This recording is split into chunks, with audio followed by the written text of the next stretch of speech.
తన సరుకు తను తీసుకెళ్ళి అమ్ముకుంటున్నాడు. నీకే ఇవ్వాలన్నది అగ్రిమెంట్ ఉంటే నువ్వు సివిల్ సూట్ వేసుకోవచ్చు, లేదా నీ అసోసియేషన్ లో పెట్టుకోవచ్చు. అలా కాకుండా వాళ్ళు కేసుకు సంబంధించి బ్రేకింగ్ న్యూస్లు వస్తున్నప్పుడు అర్జెంట్ గా తీసుకొచ్చి అప్పచెప్తే ఆ ఇష్యూని డైవర్ట్ చేస్తున్నటువంటి వ్యవహారం ఇక్కడ. కాబట్టి అందులో మస్తాన్ రాదే తప్పు అవుతుంది.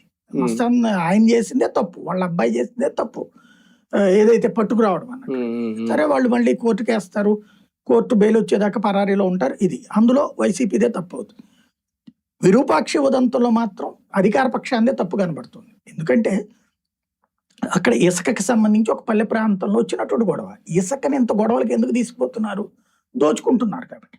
అందులో పంచుకోవడం దగ్గర గొడవ వచ్చింది, రైట్. ఆ గొడవ వచ్చినప్పుడు అక్కడతో ఒక చల్లబరచాలి. కానీ ఇంటి మీదకి వెళ్ళి దాడులు చేయడం ఏంటి? ఆ దాడులు చేసిన దాన్ని పరామర్శించడానికి వచ్చిన వాళ్ళ మీద ఎమ్మెల్యే సోదరుడు, ఎమ్మెల్యే కొడుకు మీద దాడి చేయడం ఏంటి? ఆ చేసిన దాని మీద అదేంటి అని చెప్పి అడిగితే ఎమ్మెల్యే మీదనే కేసు పెట్టి అరెస్ట్ చేయడం ఏంటి? ఇది విచిత్రంగా ఉంది. అది మొత్తం ఓవరాల్ గా ఈ ఎపిసోడ్ చూస్తుంటే అందులో ముందు వీళ్ళు చీర చేయించారు, ఎవరన్నా వెళ్ళి మహిళ చీర చేయించడం కోసం వెళ్తాడు ఎవడన్నా బేసిక్ గా. తీరా చూస్తే తెలుగుదేశం కార్యకర్త చించాడు అన్నది వీళ్ళు విజువల్ కూడా చూపెడుతున్నారు అక్కడ. ఇంకోటి, నువ్వు ఏ తప్పు చేయలేదు, పోలీసులు ఇంట్లో ఉన్న సీసీ కెమెరాలు నీకెందుకు లాక్కుపోవడం? అక్కడ ఉన్న ఫుటేజ్ ఎందుకు లాక్కుపోయినట్టు? అక్కడ ఉన్న హార్డ్ డిస్క్ ఎందుకు లాక్కుపోయినట్టు? అది దుర్మార్గం కదా. ఆ హక్కు నీకెక్కడ ఇచ్చారు?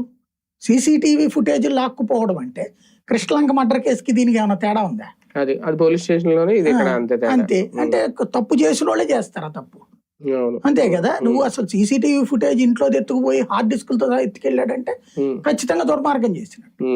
అది అంటే ఓవరాల్ గా అహంకారం, అధికార అహంకారాన్ని ప్రదర్శించారు. ఇందులో చూసినప్పుడు అధికార పక్షం తప్పు కనబడుతుంది. అప్పుడు కూడా కోవూరు, నెల్లూరు జిల్లా కోవూరు